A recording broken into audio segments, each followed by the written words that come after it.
What is up, guys, and welcome back to another episode of the BnG podcast, episode 32. So to give you a time step as we do for all of our episodes, today is Monday, October the 17th, and it's about 11:30 p.m. And guys, if you're watching us on YouTube, please comment, like, subscribe. Please comment, like, subscribe. I appreciate all my subscribers so far, and I thank you guys for tuning in. And guys, we're just here to recap the Washington football team's embarrassing loss to the Kansas City Chiefs, 31-13. And as I just said, this is an embarrassing loss, but it's a perfect cap to a devastating week to be a Washington football team fan.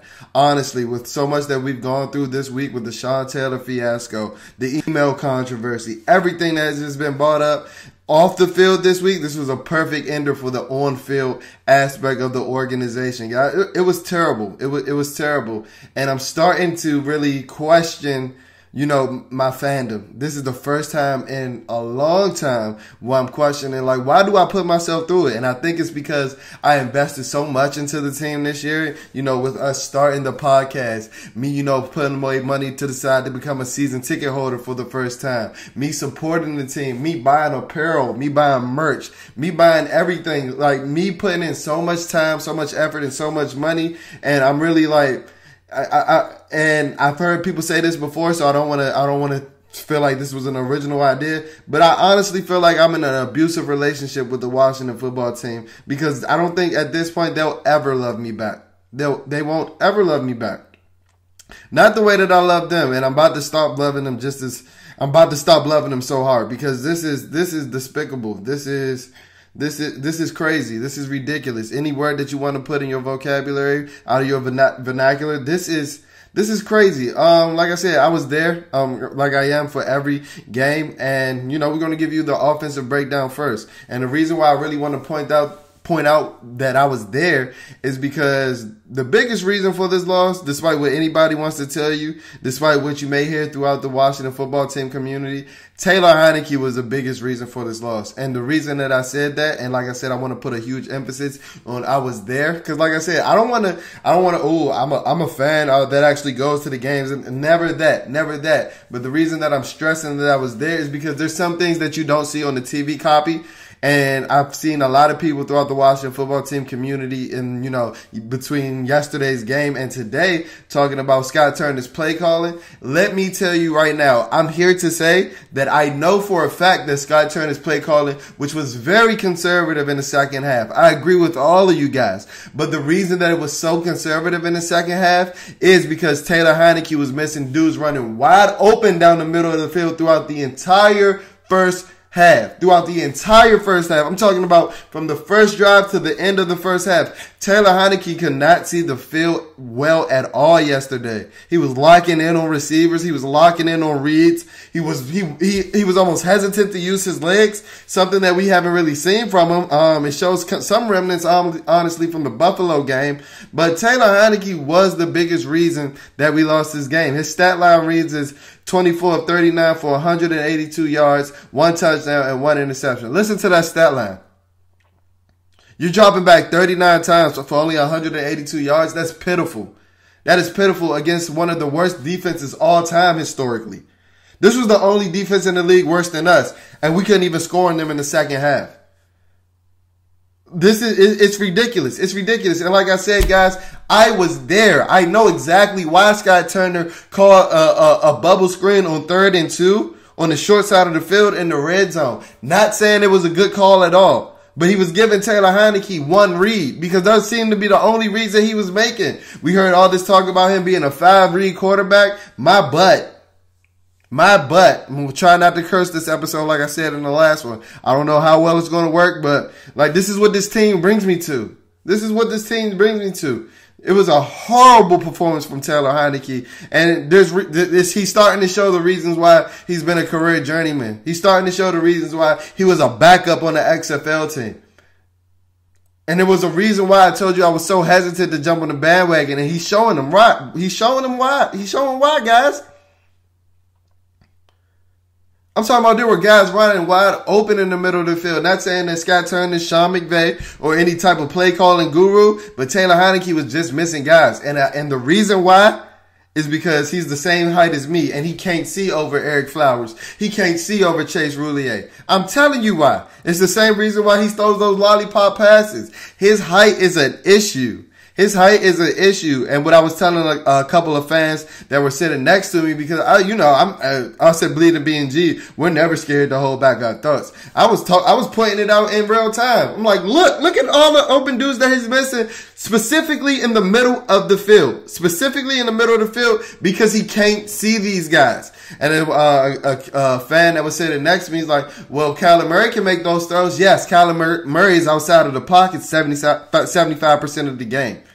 Kyler Murray is going to make his own throwing lanes because he has exceptional speed and exceptional quickness. Yeah, we think Taylor Heineke is a great athlete, which he is. He's not Kyler Murray. He's not Lamar Jackson. And these are still guys that struggle with their throwing lanes and things like that. He's not Russell Wilson. It was a horrible performance by Taylor yesterday. I'm talking about late on reads, still throwing balls with no velocity. The deep balls, those were straight YOLO balls. He's not looking off any safety, locking in on the receiver. Both deep balls to Terry McLaurin. He stared down Terry McLaurin. And I'll speak on Terry McLaurin later in the episode. And he should have came up. I honestly think that Terry could have came up with one of those balls, but Taylor didn't look off a safety or anything. Like it was very elementary quarterback play yesterday. Very elementary. And it's the reason why we see why, Ryan Fitzpatrick was the starter coming out of training camp. Taylor Heineke is starting to show you a lot of, the traits that we did not want to see. The traits that kept him, like I said, as a career backup. That kept him struggling to find a job in the NFL. That kept him taking math classes at ODU at this point last year. Like it was ridiculous. It was ridiculous. Going to keep going with the offense. Antonio Gibson, you got to hold on to the damn ball, my guy. You got to hold on to the damn ball. And I have a reason, and this is a bigger issue. Why was Antonio Gibson even playing yesterday? I have a text to the group chat, with my guy rambling about Washington, Rio Robinson, and the Tay and Todd podcast.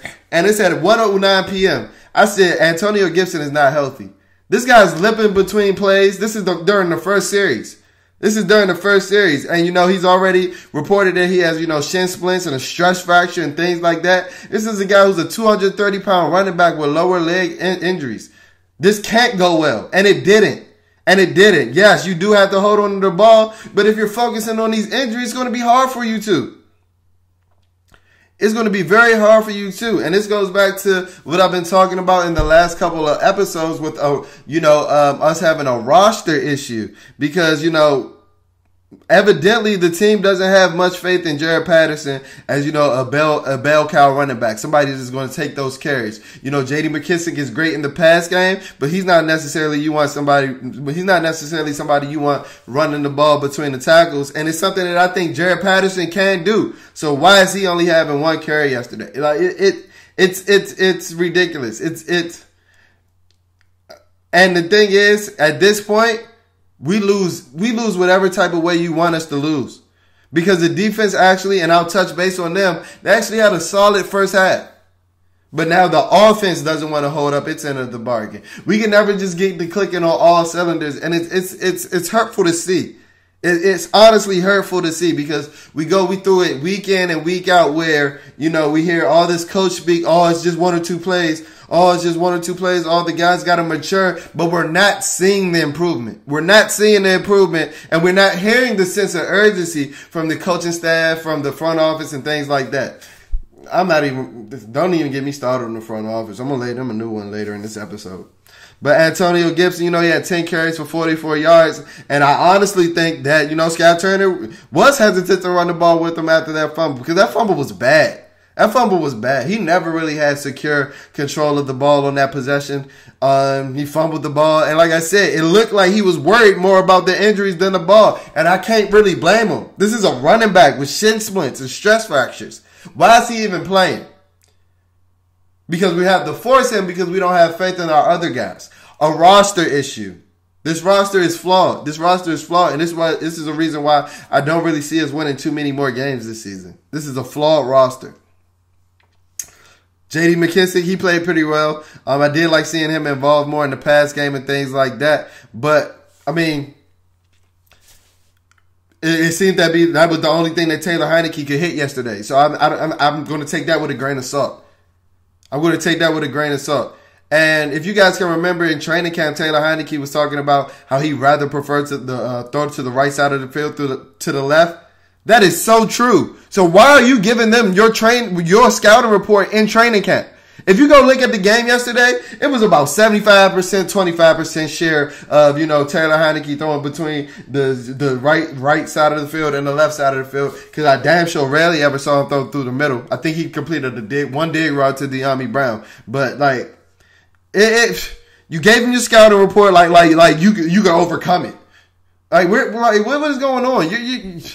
I'm starting to this guy Taylor. He has some irrational confidence. If you guys go back to the game against the Carolina Panthers when the Chase Young mic'd up segment when he's like, I like what you're doing for. He's like, this is what I do. Yeah, we loved it in real time, but he's showing some of this irrational confidence. Like, why would you give the entire NFL your scouting report in the training camp and it holds up to be true? I can see if you were throwing them off or things like that, like you can overcome that.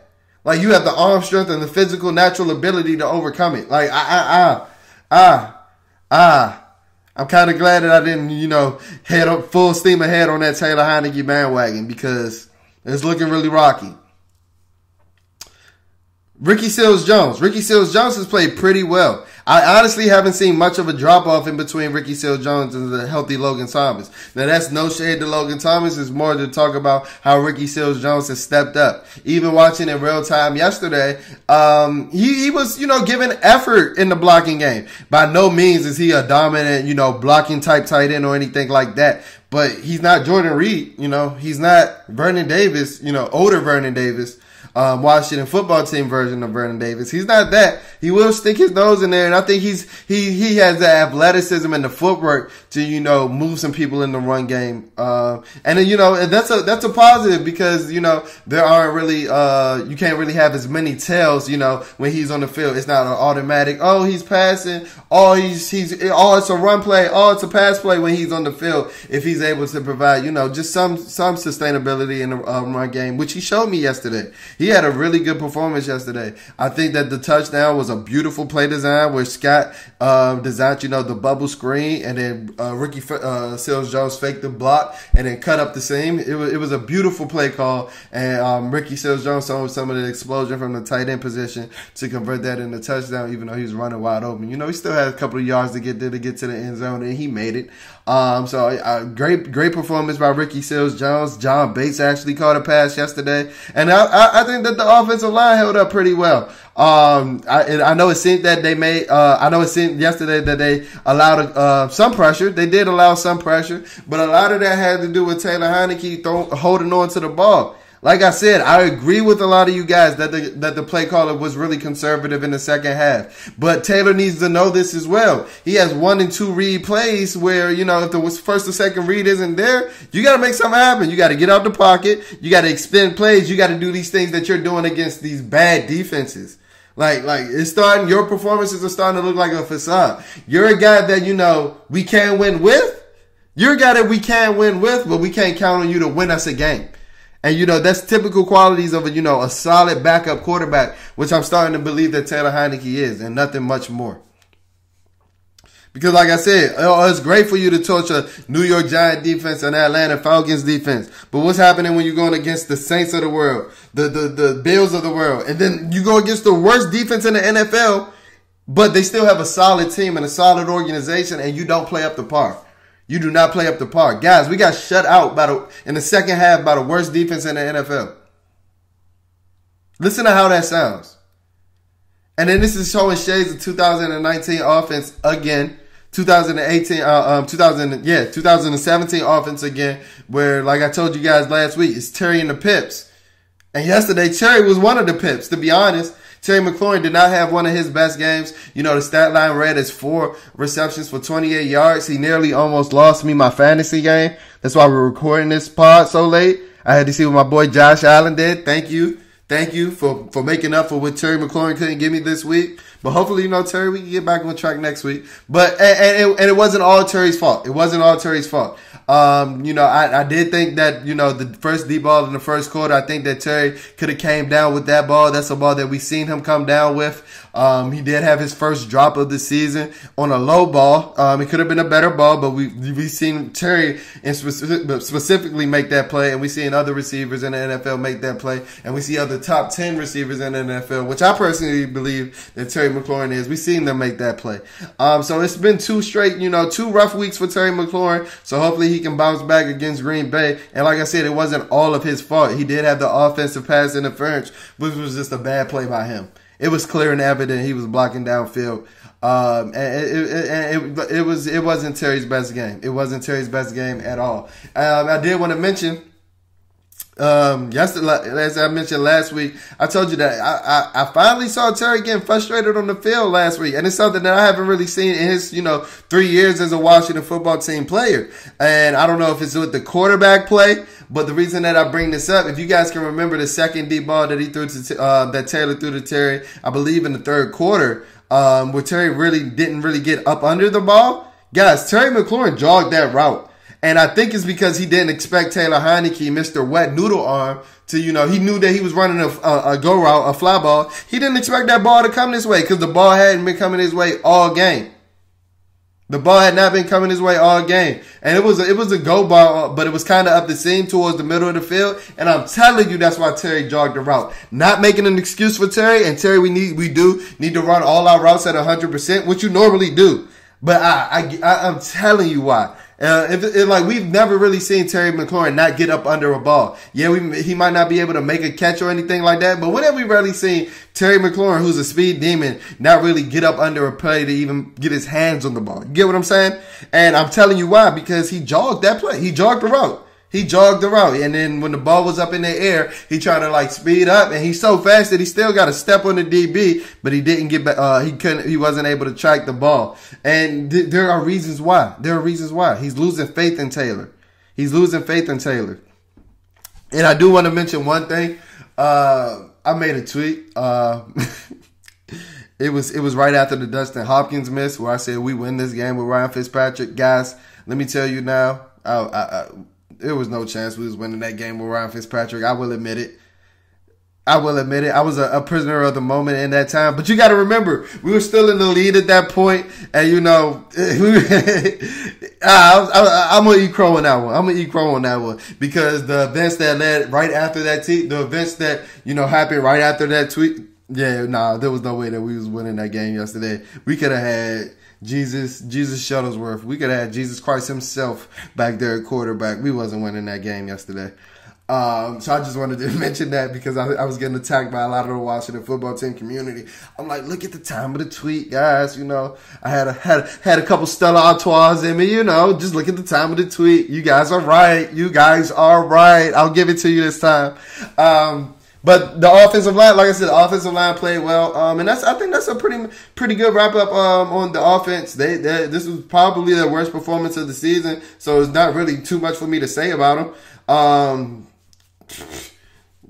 Like I said, it was Terry and the Pips, and yesterday it was just all Pips. But I do want to say one thing. You guys told me that De'Ami Brown was a deep threat. Y'all told me De'Ami Brown was a deep threat. I don't think he's as fast as you guys made him out to be. I rarely see him ever run by anybody. And yesterday he had a ball. I think this was one of Taylor's better balls where he hit De'Ami for a deep pass in the end zone, and it hit De'Ami in the hands. You have to make that catch, especially if you're known as a deep threat. That's somebody that can track the ball. It was one of Taylor Heineke's best throws of the day, and you did not come down with that pass.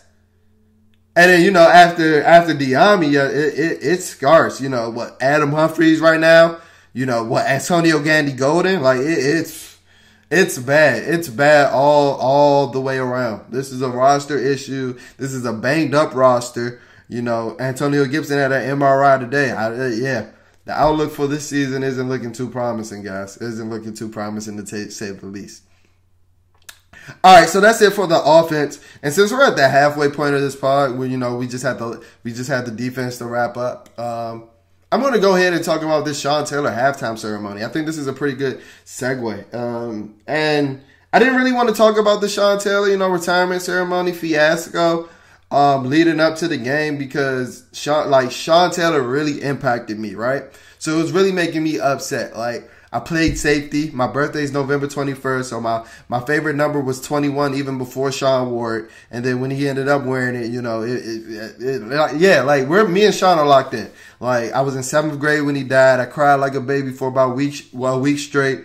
I made my art teacher in 7th grade cut on his funeral during class. So I really didn't want to touch bases on it, especially, making content on it and things like that because, I get emotional talking about Sean. Like, Sean is my guy. That's one of my few childhood idols that I had. And it's somebody that, when you see greatness and you realize it at a young age, you really want to hold on to it. So for him to be taken away at such a young age, it still pains me to talk about even 14 years later, now that I'm a full grown, almost 26-year-old adult. Like, it's crazy to talk about. And this is, as I told you guys at the beginning of the episode, this is one of the reasons why I'm starting to question my fandom. Like, this whole fiasco was a damn joke. It was a damn joke. And we need to stop lying. We need to stop lying. People saying that this ceremony was planned months ahead and things like that. So why is my high school senior night football ceremony more extravagant than one of the greatest safeties of all time's retirement ceremony on alumni weekend? This is how I know for a fact that somebody's lying, and I just need you guys to fess up to it, which I know you won't. This was a distraction for all the emails relating back to Bruce Allen and the Washington football team. Just be honest with us. I'm somebody, like I said, I go to the game every Sunday. I'm sitting there like, nope, I'm not getting up at halftime. I want to see what they got. It's homecoming weekend and things like that. Them guys, they brought out the homecoming, the Washington football team alumni and read their name. Like, they didn't even spotlight anybody. They're like, here's the team of the 60s. Here's the team of the 70s. And, the Washington football team of the 80s, one of the, great dynasties in the NFL, they're just running off. They didn't even acknowledge them by name. Here's the Washington football team of the 80s. This is how I know this was rushed, because if you really wanted to, you could have got an exception from the NFL to get an extension for a couple of minutes for a special ceremony, which you usually get for, pre-planned retirement ceremonies. But that wasn't it. You got Sean Taylor and his family taking pictures in front of the road dedication sign, in front of some porta potties. Like, this is a joke. This is a joke of an organization. And I'm sick of it. Like, one of the worst things that you can do in my eyes is play with Sean Taylor and the legacy that he left behind. And you did it. Dan Snyder doesn't care about anybody but himself. Tanya Snyder doesn't care about anybody but herself. This is a joke. They got Jason Wright laying on the shield, taking all these bullets. This is a joke. This is a joke of an organization, and they're putting me through my misery. I'm about to become a Ravens fan, and I never picture myself saying that. I hope you guys can, follow me over to my Ravens football podcast, because this, why am I wasting my time with this franchise? It looked like you only talked to Santana Moss for the tribute video. This is how I know this stuff was rushed. And yes, I had a very long day yesterday. Let me tell you why. I was able to get, my Sean Taylor towel, but that's because I had to get in the stadium at 10:30. Who wants to spend 2.5 hours before a game in an NFL stadium? But no, I have to get into the stadium because you only want to put out 10,000 towels. I have to rush and get into the stadium to get some memorabilia to hang on my wall for a guy that I admired, because you only want to put out 10,000 towels because you want to rush everything. I know about the supply chain and all that. We're very educated over at BnG. But guess what? If you put this in about 3 months ago, maybe the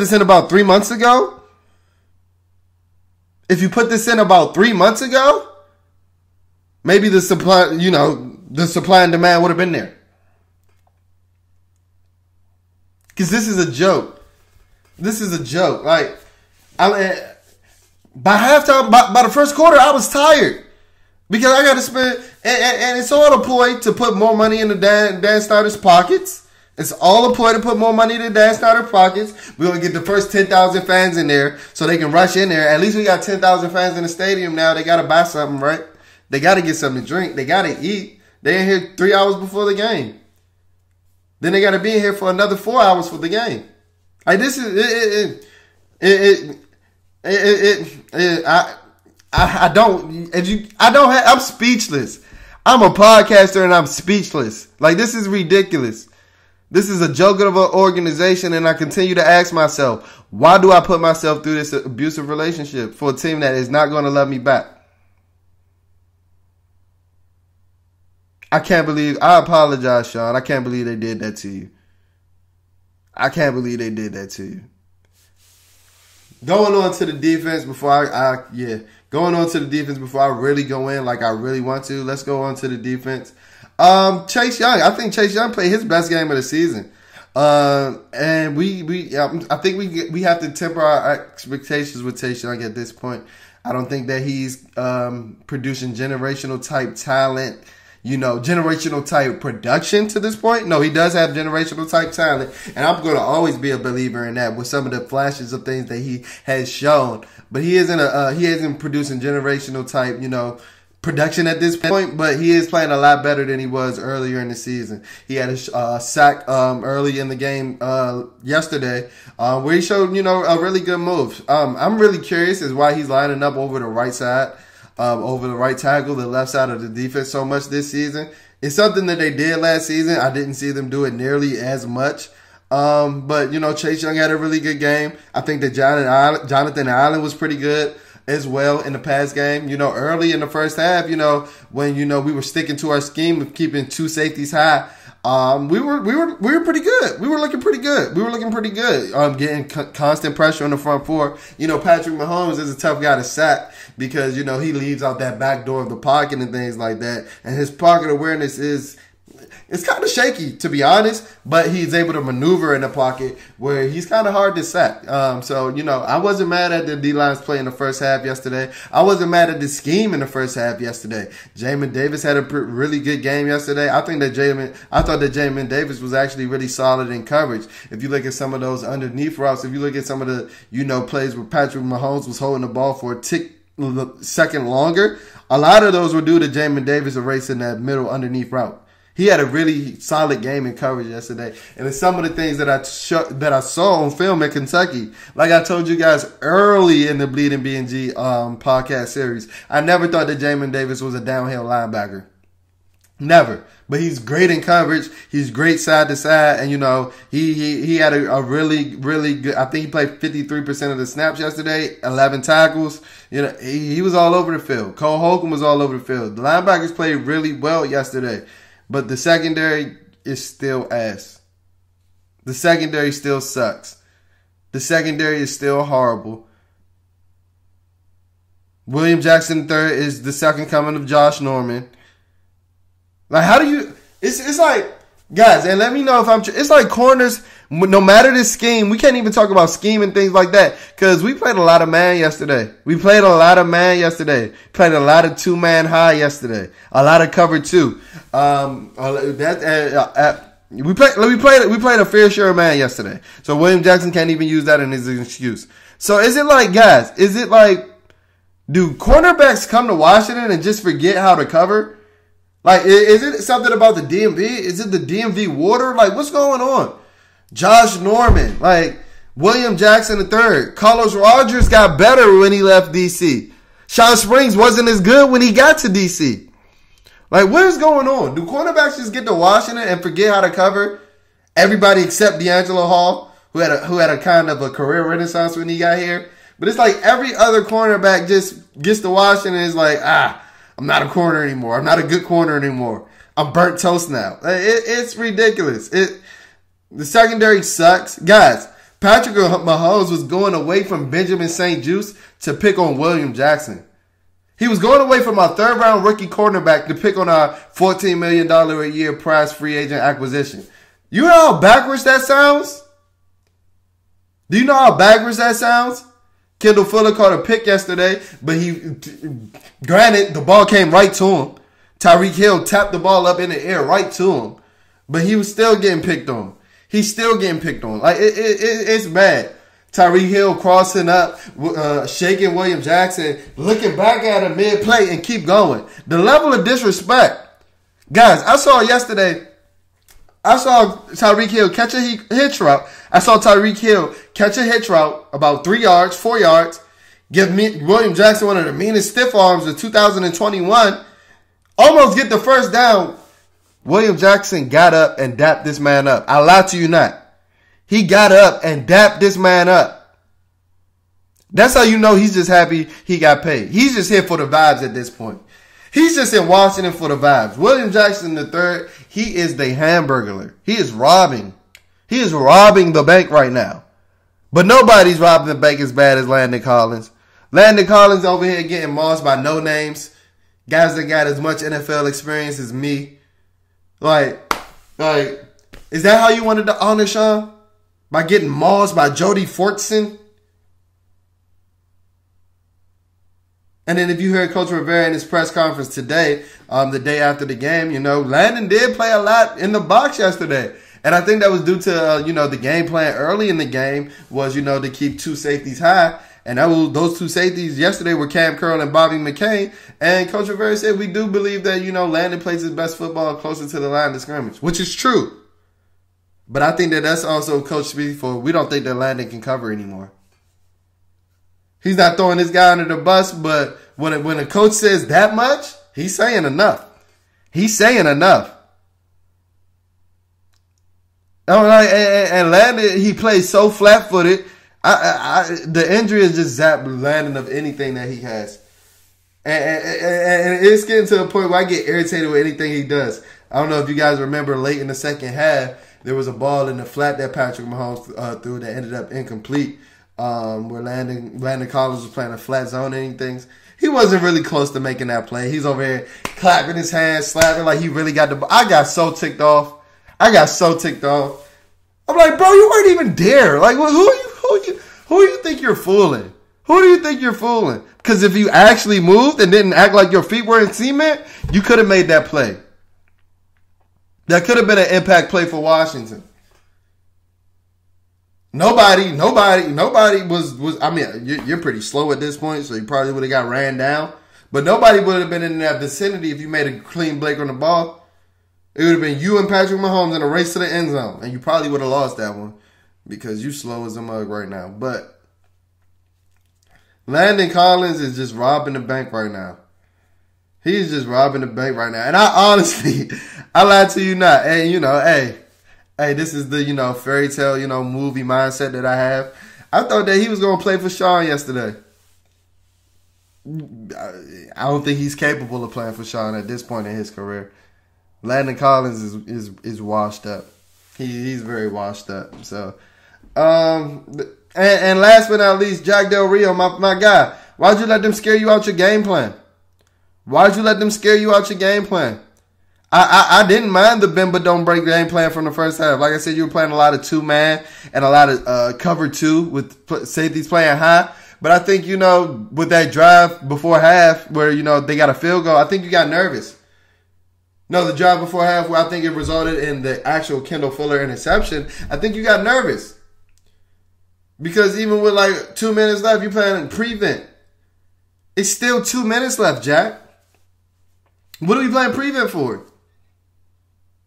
And then the zones got softer and softer and softer as the second half went on. And despite how good we think that the defense played, Patrick Mahomes still ended up with 400 passing yards. The Kansas City Chiefs still ended up with 499 total yards. Let's give them 500. So, like I said, at this point, I don't know what to say, what to do. It's a lost cause. We're just not that talented. We're not that talented. We have a bad organization, and honestly, at this point, I wouldn't mind losing out. Because I've come to the realization, and I've known this, but I thought that our dominant, supposedly defense that we were going to have coming into the season was going to be able to withstand this. But we won't be anything until we get that franchise quarterback, guys. We won't be anything. Look at Dallas. Dallas was worse than us last year. Now they're 5-1. It looks to be competing for a Super Bowl, contending for a Super Bowl, and you know that pains me to say.